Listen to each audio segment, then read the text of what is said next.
What's up, freaks? This was brought to you by River. River's a Bitcoin company built by Bitcoiners for Bitcoiners the right way. There's no trusted third parties. They build all their infrastructure. They have free DCA because they know it's the best way to buy Bitcoin. So if you want to buy Bitcoin, you want to mine Bitcoin, you want to send Bitcoin over the Lightning Network, you want to plug into their Lightning Network API. If you're a developer, they're building all these tools for you. They also encourage self-custody. Again, they're Bitcoiners. They want to provide an on-ramp for you and then teach you and encourage you to take control of your own Bitcoin. And they're doing this. It's a beautiful company. If you do hold Bitcoin on the exchange, you can know for sure, since they don't rely on any third parties, they don't lend your Bitcoin out, they don't speculate with your Bitcoin. Your Bitcoin is held in a multi-sig wallet with 100% reserves. Okay? So go to river.com/TFTC, take advantage of the no-fee DCA. You set up your dollar cost average. You don't pay any fees on those buys. If you're a developer, they have their Lightning Network Services API that you can build on. You can send over Lightning. You can mine via River as well. You may have your exchange. You may be comfortable with it, but have you tried River yet? It's a question you have to ask yourself. If the answer is no, go try it. That's where all the Bitcoiners are hanging out. That's where I get my Bitcoin as well. River.com/TFTC. Thank you guys for listening. If you're listening on YouTube, please subscribe, set the notifications up as well. We're going to be putting out a lot of content this year. If you want to subscribe to the podcast feed as well, if you're not around your computer or not listening on YouTube, but you want to catch the podcast on the podcasting feeds, subscribe on your favorite podcasting app. And if you want to learn more about Bitcoin, I write a newsletter almost daily during the week. Go to tftc.io, subscribe on the website, and you'll get pure signal on Bitcoin, macroeconomics, geopolitics, whatever tickles my fancy that day. Thank you guys for joining us. Thank you for supporting the show. If you can subscribe, rate, review, goes a long way. We're trying to blow this up in 2023. Enjoy the rip. What is up, freaks? Welcome back to TFTC. It's Marty Bent here, sitting down with John Titus from Best Evidence. John, welcome to the show. Thanks for having me, Marty. First time here. Well, very excited. You came from a very strong recommendation, which was Whitney Webb, and I have caught some of your Best Evidence videos in the past, but a couple weeks ago I went back and watched the last 4, and I think the content you're putting out is very important, particularly now in the context of this banking crisis and the Fed's reaction to that and everything that's going on. And I think there's a lot of misconceptions, maybe not misconceptions, but maybe people are over-indexing on what you would define as the solvency problem that the banks have and really disregarding the liquidity problem that the banks have. So I think to start off this conversation, it's really diving to that concept of solvency versus liquidity and what people are missing. Yeah, you want to talk about that? Yes, please. Yeah, it's so you could call it solvency versus liquidity. To me, what people are overlooking is let's just start with you're ignoring a huge elephant in the room. Let's just call it a whale. And the elephant that people are ignoring is during the Senate hearings on the failure of Silicon Valley Bank, it comes out that bank had 10 deposit accounts with $13 billion sitting in them that left the bank and essentially gutted the bank. Then another, a total of $42 billion leaves in six hours. And that's what killed that bank. And now there's sort of some revisionism going on, to my mind, where people are like, well, the bank was really dumb. The officers are just really stupid. They lent out a bunch of money at a low interest rate, and now that interest rates are higher, those loans aren't worth as much. And that's where it's like, well, no. That's not the problem. The problem is money leaving the bank all at once. Let's just get back to that. That is a liquidity problem. Your liquid is being drained out of your body at a rate that your body can't sustain, and the body dies. So Silicon Valley Bank is dead. First Republic, Signature Bank, all have massive liquidity problems with those massive deposits left the bank. So all these people are trying to cast this as a solvency issue. A solvency issue meaning your assets aren't worth as much as your liabilities. But now that could be true for a long time. I mean, banks can exist in a state of insolvency for years because that's really just a spreadsheet problem. And I talk about that in the video, the killer whales video, where you could have, who cares if your spreadsheet is showing assets worth less than liabilities, as long as nobody really comes to the bank and says, "Hey, I need my money out now," it's not a problem.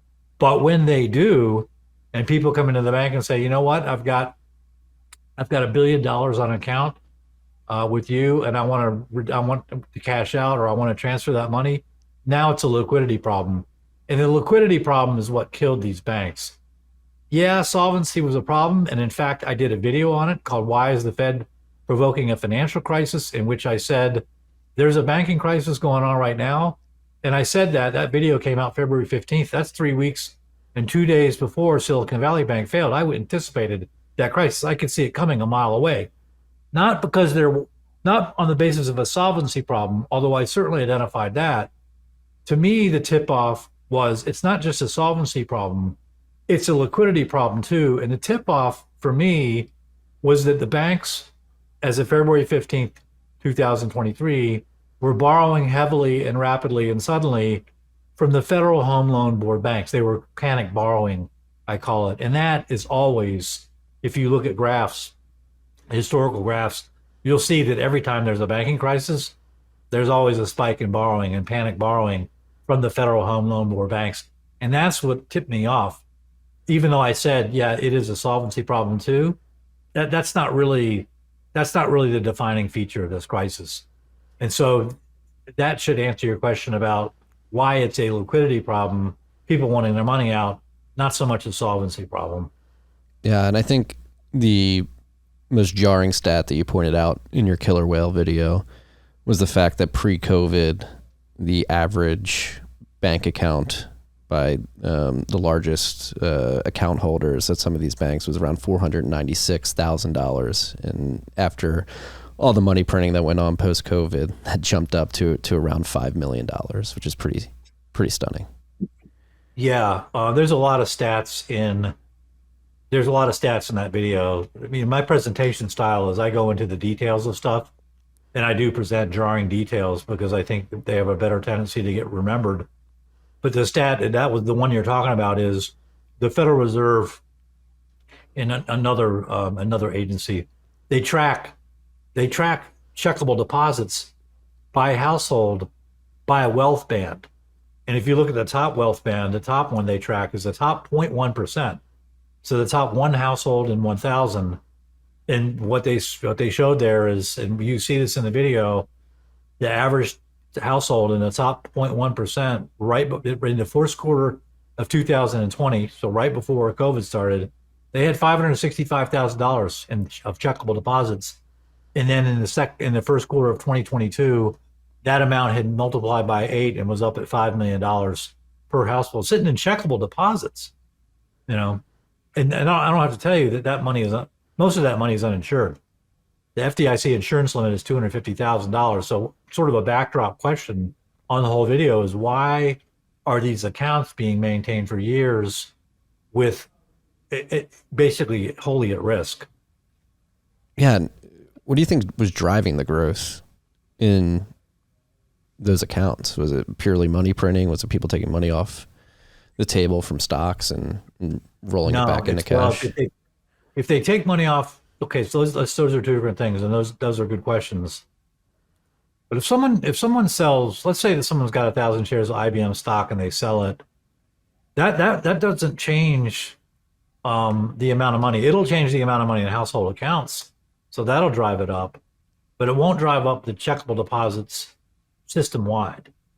Okay, what drove up deposit system wide was the Federal Reserve printed up $4.5 trillion of reserves, and they bought assets. Okay, which is what they did during the global financial crisis. The Fed did the same thing during the global financial crisis, but there's a very big difference between the global financial crisis and the pandemic that you need to know about if you are going to understand why deposits went up during the pandemic, but not during the global financial crisis. The global financial crisis, when the Fed printed up, let's say it was $1.5 trillion or $2 trillion of reserves, the Fed bought assets with those reserves, but they bought them from banks.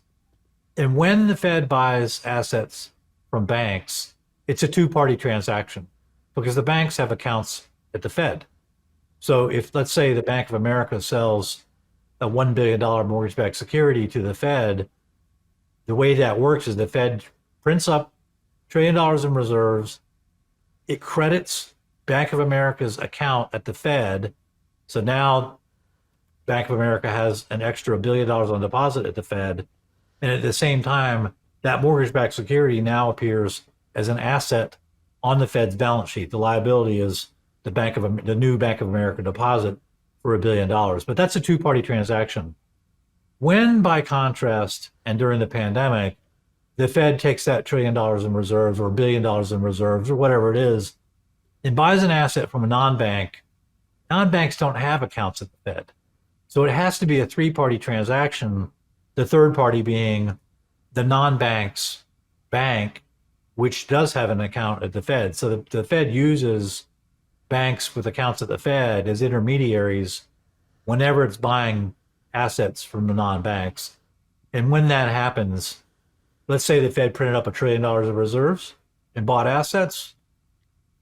When it buys from non-banks, yeah, there's a new $1 trillion of reserves, but there's also and necessarily and inherently a new $1 trillion of bank deposits. And that's the difference with the pandemic. And that's why those checkable deposit graphs look like they do. They all look the same. They all look like this.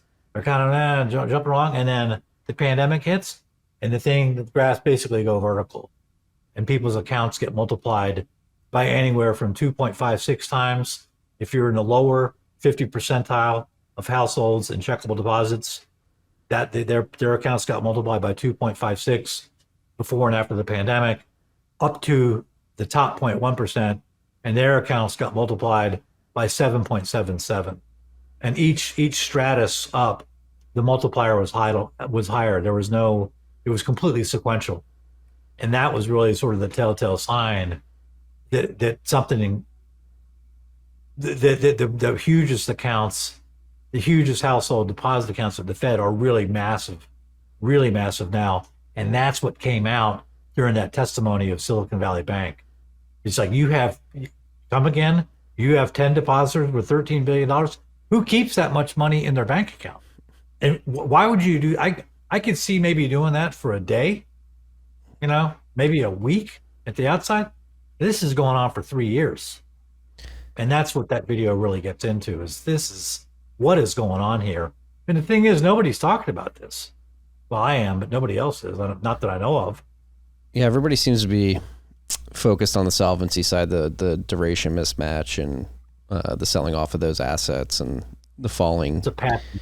That's a patsy. That's as big of a patsy as, what caused the crisis was people have apps and they're transferring billions of dollars out of their account on apps. That's a patsy too. They're not addressing the elephant in the room is that why do people have $1 billion accounts? Why are they being yanked all at once? And where did those accounts come from? And the answer, every single time you start asking questions about where things came from, why things happen, it's the Fed. If you ask, why do people pull their money out? The answer is, well, their interest rates are higher now. Who raised the interest rates? The Fed. Who created the $1 billion accounts to begin with? The Fed. All signs point to the Fed and this crisis, and no one's talking about that. During the testimony, even, you see these bank officers get up there, and the line of questioning is largely, well, aren't you a dum-dum, Mr. President? You had a duration mismatch and yada, yada, yada.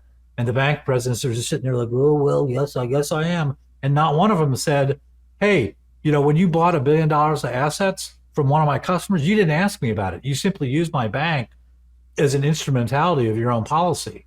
So, you've got a big hand in this. And not one bank president, not one bank executive pointed to the Fed and said, well, that's the problem. Well, that gets into the question, why is that? Are they simply ignorant that the Fed has created this problem? And usually when people do that is they've made an agreement. They've agreed to not throw their boss under the bus. Mm-hmm. I mean, let's be honest. Those guys let's just get right down to brass tacks. The banks that failed, okay, Silicon Valley Bank, Signature Bank, and First Republic Bank, those are the richest banks in the country. If you look at the percentage of depositors, the percentage of deposits at those banks that is north of $250,000, those banks rank 1, 2, and 3 among banks with $100 billion of assets. 1, 2, and 3. They are the richest banks in the country. Their executives are paid richly. And to get paid, I'm sorry, in this crony economy, to get paid the kind of money you're getting paid, when you see people dragging down 10, 20, 30, $40 million, they've agreed to do bad things. And one of the things I'm sure that the bank presidents agreed to do was keep their mouth shut about what went on with those asset purchases, because not one of them mentioned, oh, by the way, the $1 billion that flew out of my bank, that was created by a Fed asset purchase from one customer. Nobody ever said that, and yet we know that's what happened. The Fed wrote a paper. I've been making videos for years saying when the Fed buys assets from non-banks, the Fed is creating bank deposits. Okay, period, full stop. Anybody who doesn't agree with that simply does not know what they're talking about. And the Fed finally, after 3 or 4 videos, they came out and wrote a paper saying, yeah, when we buy assets from non-banks, which like we did during the pandemic, deposits get created. We are creating deposits. Fed asset purchases from non-banks create deposits. And nobody's mentioning that. And it's like, well, the deposit base during the pandemic went in the US and went from $13.5 trillion to about $18 trillion in the space of a very short amount of time. And it's just like trending along linearly, and then boom, it goes to 18 trillion. That's all from the Federal Reserve, and no one mentions it. It's ridiculous. And now we have a crisis on their hands, and people are blaming this nonsense like apps and liquidity mismatches. Yeah, those things are contributing factors, but you're missing the 357 Magnum to the head of the banks that went off, and the smoke is coming out of the bank's head. You're ignoring that, and you're concentrating on, well, what kind of suit was the guy wearing? You know, what street was he on when he got shot in the head? And it's like, well, does anybody want to talk about the bullet in the head of the banks? That seems like a logical place to start, but no. Yeah. They try to keep it all esoteric and mysterious. It's ridiculous. Well, it is very confusing. And they successfully got everybody talking about duration mismatches and the ability to incite bank runs in the age of social media and mobile apps. And they're trying to pitch it as a regional bank crisis. Like this is going on in Mayberry, North Carolina. Oh, yeah, the bank that went down. It's just, that's where Andy and Opie Bank. Sheriff Andy Bank's there, and the bank went down. It just failed. It's like, no. These are some of the biggest banks in the country, and their depositors are being hoovered up by institutions like J.P. Morgan Chase. You know, it's not hard to connect the dots when you sit down and you look at the data instead of relying on yarns like liquidity mismatches and apps. Yeah, well, that gets to the meat of the question. What is the intent? Is it simply incompetence, or is there an asserted effort to consolidate all these banks up into the J.P. Morgans of the world? I think it's a concerted effort.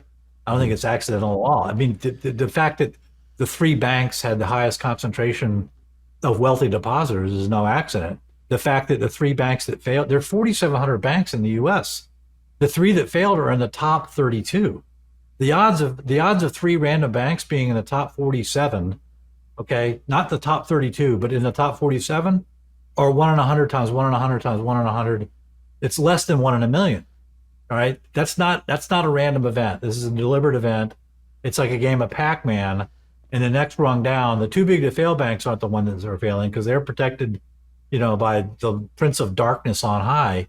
It's the layer below. I mean, seriously, they've been protected for a long time, right? I mean, Bank of America, J.P. Morgan Chase, Citigroup, and Wells Fargo. Those are the 4 big commercial banks going into the global financial crisis. And then along come Goldman Sachs and Morgan Stanley. They get their commercial banking licenses overnight from the Fed. It's like, well, if you paid back TARP and you pay back your bailout, how come how come Morgan Stanley and Goldman Sachs still have their commercial banking licenses? If the bailouts are over, give your licenses back and just go back to becoming an investment bank. So now you've got 6 too big to fail banks institutionally recognized as too big to fail, and they're swooping in, they're absorbing the failures from this next rung down. Yeah, and is this asserted effort the Fed trying to put the genie back in the bottle and have somewhat of a soft landing via consolidation, or do you think it's just go for total control? I think those are two different things. I think you could, in other words, let me put it in a sentence. I think it's possible to achieve total control with a soft landing. You do it slowly. What you can't have, okay, so you got 34 banks in the U.S. with $100 billion of assets and more. Six of them we already know about. I've already talked about. So that leaves roughly 28. Few of those are foreign. HSBC, UBS, and the like. You can throw those out too because they're too big to fail too. Even though their numbers within the U.S. jurisdiction don't put them in the biggest of the big, but they're above the law. They're not gonna be touched. So they're safe too. I think that what you do and what we're seeing is you move to a CBDC. To me, it looks like that next layer of banks is being sort of rolled up into the too big to fails, which are getting bigger. And that's why you're seeing this false pitch of this crisis as a regional banking crisis. I mean, Silicon Valley Bank, in terms of assets, it had north of $200 billion in assets. The bank was bigger on a GDP basis than Greece. And these are huge banks. It's not a regional bank. Okay. This is a whale bank. It's a massive, powerful bank with a lot of money in it. I mean, do you think your corner bank has 10 depositors who have $13 billion between them in their accounts? No, it doesn't. And these are big, powerful banks. And they're the ones I think that are getting absorbed as the Fed wants to move to central bank digital currency. And it realizes we live in a two-tier system, our monetary system, where you have the Fed as a top issuer. Technically it's three tiers, but practically it's two tiers. At the top, you have the Fed issuing money. And then the next tier down is the commercial banks issuing credit, issuing deposits. They create those out of thin air. The third tier is the Treasury issuing coins, but that's de minimis. But those are the two tiers. And what the Fed has to do to get to CBDC is it's got to radically change that middle tier of commercial banks, that second tier down. And one way to do that is just to consolidate the banking industry into, 4 or 6 or whatever it is, big players, and then iron something out there. But right now, with 4,700 banks on their roster, it's unmanageable. That doesn't give them the control that they want.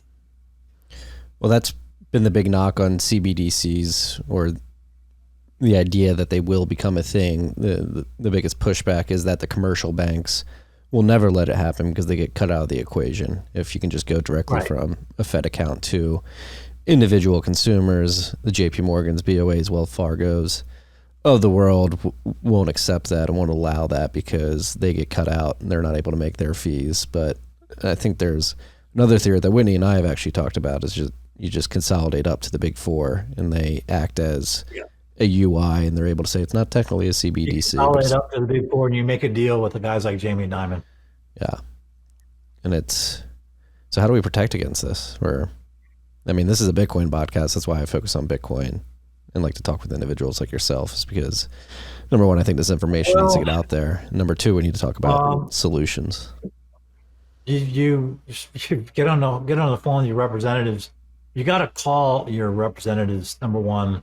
Number two, stick with your local bank, just through thick and thin, because those banks are actually the healthiest. If you look at the numbers, it's really the best banks are the ones that are smaller, so long as they're well run. You can find some dogs among small banks too. Don't get me wrong, but the best run banks tend to be medium and small size banks. Stick with your local bank. The third thing to do, I'd recommend, is just transact in cash. Don't let them take cash away, because once you go all electronic, you got a problem on your hands. You remember there was a speech, it was actually a symposium in October of 2020, where Jerome Powell was there, the chair of the Fed, and Augustin Carstens, who's the GM of the Bank for International Settlements, was there. And Carstens gets this insane look in his eye and says, well, the problem with a $100 bill and the problem with a 1,000 peso note is we don't know who has that money and we don't know what they're spending it on. And then he launches into why CBDC is great. He's like, well, CBDC is great because we have total control over how people spend that money, which tells you right there that they don't have control, and he says flat out, we don't know who has the cash and we don't know what they're spending it on. And that ought to be a huge green flag for what you ought to be transacting in, and that's just at a minimum to do those things. Yeah. No, the CBDC world is untenable if you want to live in a world with freedom and liberty. And they seem dead set. Like it's weird. It feels like they're slow rolling the CBDC too. One day they'll be like, "Oh, these are a really good idea," and the next they'll be like, "Oh, maybe we can't do it." But Yeah, the pitches on CBDC. Let me talk about two different things about CBDC I noticed. One is the storylines that they come out with, like the reason they need CBDCs are ludicrous. Okay, one of their pitches is, well, we want to help the unbanked. So, well, what do you mean? It's like, well, people, they don't have bank accounts. It's like, really? You're worried about people? You're worried about people who don't have enough money? They're living under a bridge. They're living in a forest. They don't have an account, and that's really your concern? It's the unbanked? That's just nonsense. The other thing out there is that they're talking about, and pretty open about it, is there's law review articles and speeches and symposia you can see where these so-called legal scholars and legal experts get up, and monetary experts, and they say, the great thing about CBDC is if the Fed prints too much money, that we can rein inflation in simply by debiting people's accounts at the Fed. Isn't that great? And that was Biden nominated a professor of law from Cornell, Sala Omarova, to be head of the Office of the Comptroller of the Currency, and she had written this whole law review article talk about CBDC and how great it was. And one of the things she says in the article is, yeah, you could get too much inflation, don't worry about it. Just take money out of people's accounts. There's another guy who was at a symposium in the IMF. He's a big IMF guy. I think he might be a GM or a deputy GM. He's up there in the third or even second tier of the IMF. His name is Bo Lee. Bo, just Boli, Lee. And this is a Harvard educated attorney who says, yeah, well, the CBDC, we can control, we can control people's food with CBDC, and that can control what you eat. And he's all excited about it. It's like, these people, they're psychopaths, and they're open about it. They're forthright and freely discuss their plans for just controlling everybody else, and they're happy about it. It's unbelievable what goes on in broad daylight. no, it's pretty disgusting. And in the one video that you mentioned, Bo Lee, you mentioned that he had legal tender, the definition of legal tender. You try to say CBDCs will be acceptable because they will technically be legal tender, and you had a very good retort to that's actually not true. And no, well, he doesn't know, number one, because there is no CBDC legislation in the U.S. yet. But what he said was that in all countries, money issued by the central bank is legal tender, and electronic money issued by the bank is legal tender. It's like, no, money, in the U.S., the only legal tender is cash and coins. And the Federal Reserve issues cash, but it's printed by the Treasury. The Federal Reserve doesn't issue coins at all. Coins are legal tender too. They're issued and minted by the Treasury. So he's just way off on that. But what he's getting at, though, and what gets me is, if they're going to make CBDC legal tender, let me back up. What is legal tender? Legal tender is money. Okay. All legal tender is money, but not all money is legal tender. Okay. Legal tender is money that if you offer it to someone in payment of a debt you owe to that someone, that debt is discharged regardless of the fact of whether that someone accepts the money. So let's say you owe somebody $1,000 and the debt it's documented. You owe whatever it is. You owe the electric company $1,000, and you offer to pay that company $1,000 in cash, and they turn you down, and then they come after you for payment. Your defense in that lawsuit is that debt is discharged, and that power company is going to lose that lawsuit because you tendered legal tender and they turned it down. That's the power of legal tender. So in other words, when you're a creditor, someone's offered you legal tender, you better accept it, or you run the risk of not collecting at all. And that's where I think Bo Lee and the gang at the IMF have fantasies of taking CBDC is, if we make it legal tender, then we can crush out small and medium businesses by having a bunch of customers go in, offering them CBDC, having them turn it down, and then having whatever assets on their books, where they've got it on their books as an asset that Joe, Charlie, and Sam owe $300 between them, and the Joe, Charlie, and Sam offer CBDC, and the business refuses. That business is going to be out $300. I'm a cynical guy, and I'm looking at how the IMF. These people are up to no good. Okay, I know the aroma of them well. These psychopaths who are running things, and I think that you can just whatever the worst fantasy you can imagine about what they're going to do, you're probably pretty close to the truth. And I think that's where they're going to carry legal tender. They're going to weaponize it as a concept. What sent you down this path originally to do all this deep research and surface this information that many aren't seeing? The bailouts of 2008, 2009, when I realized that the rule of law in the country was out the window. And I realized that most lawyers, I'm a practicing attorney, I talked to them about it. They didn't really care.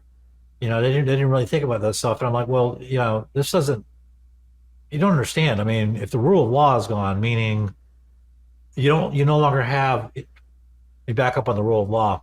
The best formulation of the rule of law was probably by John Adams in the Massachusetts Constitution, where he says, we want to be a nation of laws, not of men. And what he means by that, he's expressly referring or implicitly referring to King George III, and said, we've had enough of this nonsense where one person decides the outcome of our lives. What we want is a system that's stable and predictable. We want a system where the law is the supreme ruler, not some criminal like King George III. And that's what he says. Our ideal is we want to be a nation of laws, not of men. Now flash forward to the bailouts of 2008. And it's like, well, they're bailouts because everybody knew the rules in advance, right? And you get an outcome that the powers that be don't like. So what do? They just ignore the rules and they bail their buddies out. That's a system where the rules get bent, and they're getting bent by the people who benefit from the rule change, and they're getting bent by the people who lost under that system. The big banks are the ones that made the bad bets. They got lost and they were getting bailed out. And that's really what sent me down this path. As far as doing the research and stuff, I had always, I cut my teeth litigating patents at a boutique law firm that was really successful. And it was successful by pursuing the method that I try to pursue on my channel, which is you just follow the details, stay true to the information, stay accurate, use documents, use admissions, use video of the person you're going after against them, and prove your case through documents and through admissions and through video. That's how you prove up your case, and you prove it block by block. So I'm just taking old methods that I picked up through patent litigation in my particular firm, a boutique firm, which of course got absorbed into a global firm. And I basically left that firm after the bailouts to do my own thing. But I did that. That's a method I picked up and just am using in my channel as I talk about things like the rule of law and what's going on in the monetary system, because it's really in the monetary system where you find the root of the violation of the rule of law. You'd be like, when I first got into this, for the first few years, I was like, well, why aren't the banks being prosecuted? And there was a documentary done by PBS Frontline called The Untouchables, in which Lanny Brewer, the deputy attorney general at the time, admitted that the banks weren't even investigated. It wasn't that they weren't prosecuted, which everybody knew. The Justice Department was not even investigating these banks. And to me, that was like, well, if you're not investigating the banks, that means you're above the law. But and that's a bad thing, don't get me wrong. But that's ultimately, I kind of came out to thinking that's really more an effect than a cause. When I went in, I was thinking that's the cause of the problem. And I was like, nah, not really. They didn't get that power overnight. They didn't get the power of being immune from criminal prosecution overnight. They acquired it somehow. They had some pre-existing power that I need to discover. Like what is the magic fairy dust they have? What's the source of it? And ultimately I came and found out, well, it's the power to create money out of thin air. So if you really look at it, society, in American society, really throughout the West, it divides into two classes of people. One tiny little class of people is the people who are allowed to create money out of thin air and lend it out to everybody else. And then the second class is everybody else. And that to me is the central affront to the rule of law, because you have in advance, you've tilted the playing field, you've skewed the playing field in favor of the people who are allowed to create money out of thin air and lend it out to everybody else at interest. And that's our monetary system. And that's kind of where I am now. But that took a while to evolve to that. And you can sort of trace it through my videos. Don't do that many videos. I think I've done a total of 34 in 9 years. So I'm at a more casual production pace than most video channels. But that's basically the evolution of my channel and of my own thinking on monetary policy and monetary reality and the rule of law. Yeah.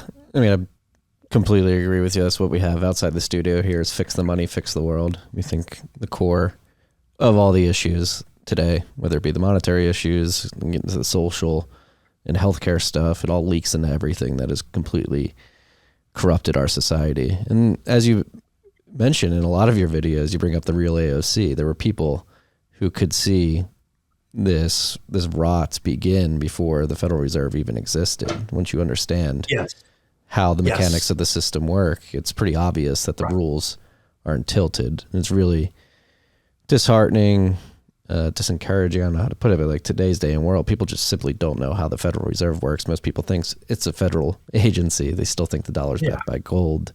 And that's the massive problem. How do you get people to realize like all the problems that you're seeing throughout society, they stem because we fucked up the money. Yeah. It's a big problem. And there's a lot of like sub problems. I know a lot of people who they kind of know something's wrong with the Federal Reserve. They sort of sense that something is fundamentally off with having the Fed, but they benefit from the system. So as long as they themselves are benefiting, and as long as they themselves remain in the top 1% or the top 0.1%, they're like, well, everything's hunky-dory. And some of them are even like, how dare you criticize the Fed? Warren Buffett says the Fed is great. Who are you to say otherwise? And say, well, if you read monetary history, you understand that the Fed, it's not great. It's fundamentally, it's a problem because when you create money, they're not even really creating money. They're creating credit out of thin air, which they lend out at interest. And the problem with that is that interest payment, it goes back into the class of people that's creating the money. It goes into, let's just call it, some people call it the rentier class. I just call it the parasite class. You're hoovering off, you're skimming off the top of the money supply interest payments that are getting fed back into the parasites, and they're coming out of the pockets of the people who produce and who create and who are original thinkers and everything else. And you're feeding the class of people who just like, you know what? I just want to kick back and go get a check out of a mailbox that's your interest payment. And that can go on for a while, but eventually that system is going to implode on itself. And that's really where our system is now. China and Russia have the same. They also have a debt-based monetary system over there, but they're early on. They're early on in the in the product curve. We're up here on the top of the S. They're down here at the bottom of the S. So their problems are way down the road, but they're ultimately going to have the same problem too. But we're in an advanced state of decay right now. And what you're seeing now, a lot of the tumult you're seeing is people trying to come to grips with the fact that we're going to have trouble making the interest payment, on our debt. It's gotten so big because we just hoovered off too much interest over the years, really over the centuries. It's gotten to that. Yeah. So you would agree we're probably in the end game of the dollar reserve system, the fiat system we've erected over here. It's tricky. It's tricky. And the reason it's tricky is that the people, you know what a poison pill is? It's kind of like a poison. You can't, you do something where if your opponent strikes you back, they're gonna go down with you. It's sort of like the scorpion and the frog. And the poison pill is 60% of the global monetary system, 60% of what we call money in the world is denominated in US dollars. And all those dollars are created as debt. So, yeah, the dollar's in trouble, but there's a lot of dollars out there, and a lot of people have a lot of those dollars. Now, I think what you're seeing, so they're not going to shoot themselves in the head and flush the dollar down the toilet, right? They're just not going to do that. But what you're seeing, I think, worldwide is you're seeing a lot of resources. Remember, the dollar, once you go off the gold standard in 1971, what do? Well, we went to the petrodollar. You required the oil producers to transact in U.S. dollars, and they agreed to that. So it was a way to sort of maintain control and maintain the dominance of the dollar through resources. And you're sort of seeing among the BRICS right now the same kind of jockeying of like, well, we're going to trade resources in our own currency. I think it's just a matter of time before they try to parlay their own new dominance with resources into a monetary dominance. But it's not. I don't see it being. I don't see the dollar house of cards. It's not going to end up like a game of Jenga. I think a lot of people are waiting for that Jenga peg or whatever to come out and the whole structure to fall down. I don't see that happening. I see it's a much more. It's a slower process. It's got to be, because there's so much money in the world that's it's expressed itself electronically, and it can vanish just as quickly as it was created, which is instantaneously. Yeah. Part of me hopes that it is a slow burn, just for the sake of the world not getting into a state of chaos, Mad Max scenario. What are your thoughts on Bitcoin? Again, we've both, I think, come to the conclusion that money is the core. I, as an individual, have decided that I think Bitcoin can sort of get us back to a sane world. When you mention John Adams, I don't understand it. Yeah, I mean, I understand let me back up. I understand the impulse for it. I understand wanting to get away from this system where certain chosen few get to mint the money or create the credit out of thin air and lend it to the rest of us at interest. I get that. But I'm fundamentally a suspicious person. I smelled a rat. Let me put it this way. I didn't really wake up to what was going on in the world until 2008 with the bailouts. And then I was like, whoa. I started to wake up and see what was going on. But let's just say, I was pretty well dead asleep in front of the TV up until 2007, 2008. Okay. And yet, even then, I remember in 2005 or so, whenever Facebook became the rage, I smelled a rat a mile away. I'm like, something's off here. And I never signed up for Facebook. And it's the same thing with anytime something new comes along and Bitcoin falls in that category, I was like, something's off with that. Like the white paper written by Satoshi Nakamoto. Like, who is that guy? What's his first name? What's his real name? Where does he live? Where did that guy go to college? Where's that dude buy his groceries? I don't know. He's a fictitious character. I'm a suspicious guy. So I've held off on. I've never owned. I don't want to say I've never owned a cryptocurrency or a digital kind of currency, because I do have a little bit of Monero that I got from someone in a wallet that is physical. I think. Mm-hmm. I think I have to put it in a USB port on my computer, but I don't do that because I'm suspicious. So I'm a Luddite, and I don't. I've just avoided all this stuff. It's like, well, what's wrong with cash? What the hell? Why don't we go back to that? So I don't. The short answer on Bitcoin is I don't know. Yeah. Fair breakdown of why you're a bit suspicious. I mean, Satoshi, the argument for him being pseudo-anonymous is that he understood the gravity of what he was unleashing to the world and did not want to be identifiable, have the feds take him down, number one, and number two, just so there was no leader, there was no King George that could be identified and looked to. There was no what? For answers. So there could be no King George in the Bitcoin sort of project, the open source coding project. And then when you mentioned John Adams, I want a nation of rules, not rulers. I think that's really what Bitcoin embodies at its heart. But I'm not here to hard sell you on Yeah, Bitcoin. yeah, I understand the ledger system. I mean, that I get that it's a transparent, system, and there's rules, and no one's got control over it. I kind of get the impulse for it. But the Satoshi to me is a red flag. The anonymity of him is a red flag. Yeah. I don't care whether it comes with the story or not. The story is as red as the initial flag was to me. But that's just one person's opinion. Yeah. I mean, if there's a lot of people I know made a lot of money on it. I know a guy got in, at under $1, so he's a happy guy. Yeah. And happy for him. He's good. That's a completely fair assessment. I'm not personally, obviously, as you can tell, got a whole podcast here about Bitcoin. Haven't been turned off by the pseudo anonymous nature of Satoshi, but yeah, I think that's why I'm drawn to it too, because I think I do view the banking, financial, political crisis, because it's multifaceted. It stems from the money, but it's created a political and cultural crisis. To me, it's like the only tangible, actionable thing to work against that, other than calling your representative or going to your local bank. But I really don't have much faith in the incumbent political or banking apparatuses. Yeah, and that's a big problem too. At the federal level, I say in that video, in the Fed killer whale video, that Congress is 100.0% corrupt. I don't think there's a straight member in there anymore.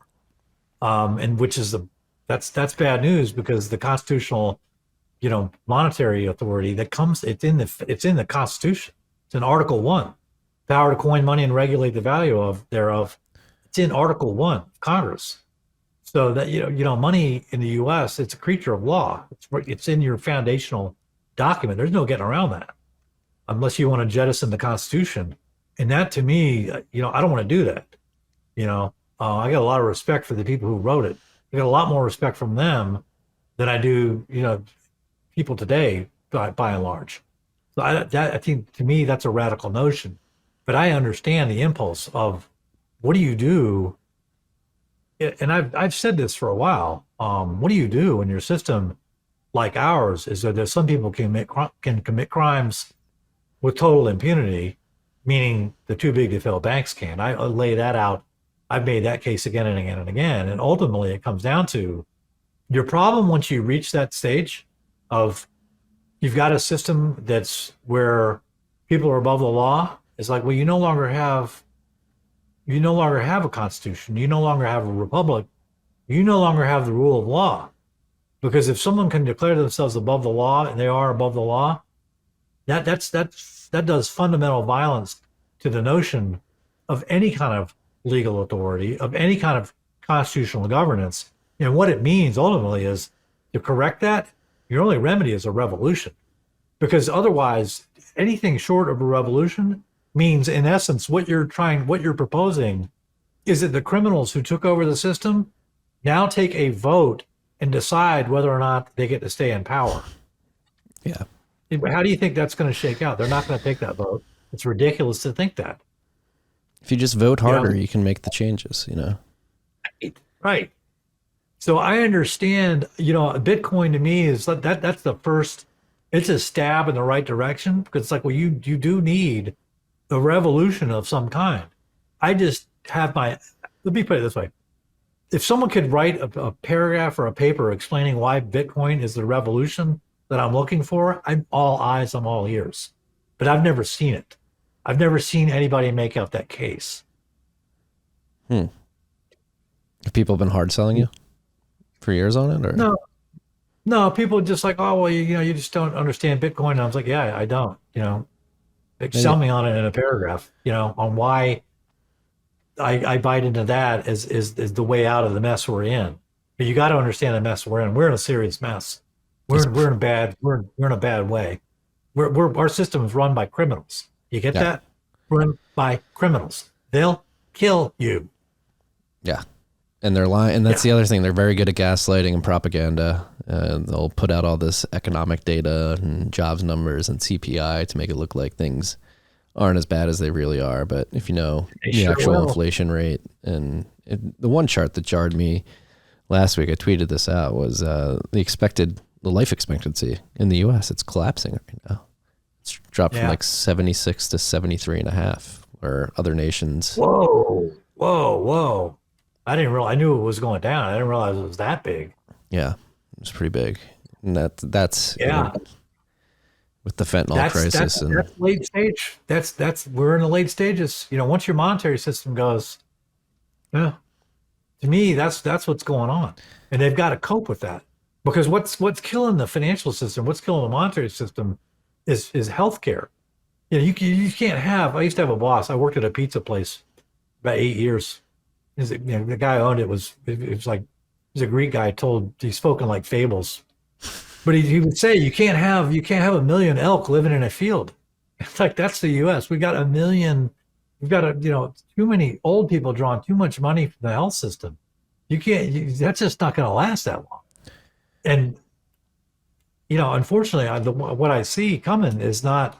They got to bring that down. The powers that be are going to do whatever they can to maintain control over this U.S. debt-based monetary system. They're going to do whatever they can to maintain that control. And if that means you got to off a bunch of old people, sick old people, then yeah, they'll do it. No doubt about that in my mind. I'm under no illusion whatsoever about that. So to hear that the life expectancy in the U.S. is collapsing, not surprising at all to me. I mean, the amount is surprising simply because 3-year decline, that's a massive drop in basically a short amount of time. And it means there's a lot of dead people that I just didn't know about. That's the surprising part. Yeah, man. That's a lot of dead bodies, man. It's actually, I was off by about a year. It's like 79 to 76 is the drop. 79.1 to 76.1. I'm going off a rough chart with no hard data. I'll show you. It's right here. That's a lot. That's a big drop, man. 79 to 73 years. Yeah. Over what period of time is that drop? That's from like 2020 to today, or 2019 to today. Oh, that is bad news bears. I'm gonna have to check that out. That's breathtaking. Yeah. How do you stay optimistic in times like this? Can you stay optimistic, or are you an eternal pessimist?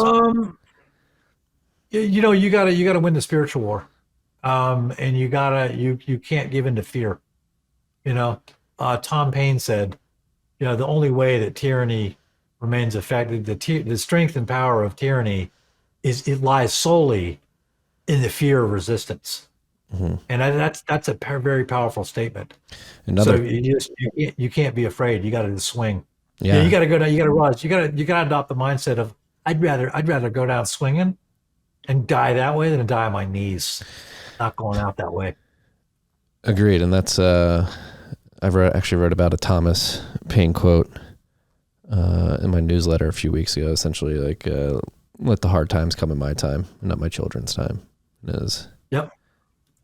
That's what I think. We just got to rip the Band-Aid off and take it right now. You got to take it. Yeah. It's like the Cypress Hill song. I remember the rap, the hip hop group from the early 90s. I ain't going out like that. Nah. Yeah. Nah, I'm not going out like that. I'll take one for the team. I'll go down swinging, but I'm not going down on my knees. No. Yeah, for my children's sake, they will not. I'd like to leave them a better world. So that's why. I mean, at the end of the day, you maintain a good attitude by saying, you know what? It's like the movie Friday Night Lights, where the coach, Billy Bob Thornton, says, you have to be able to look yourself in the mirror and look yourself in the eye of the mirror and say, there's not a single solitary thing I could have done to make the different outcome. And then once you do that, your clarity of mind you'll get is amazing, because everything else becomes secondary. You don't have to worry about it.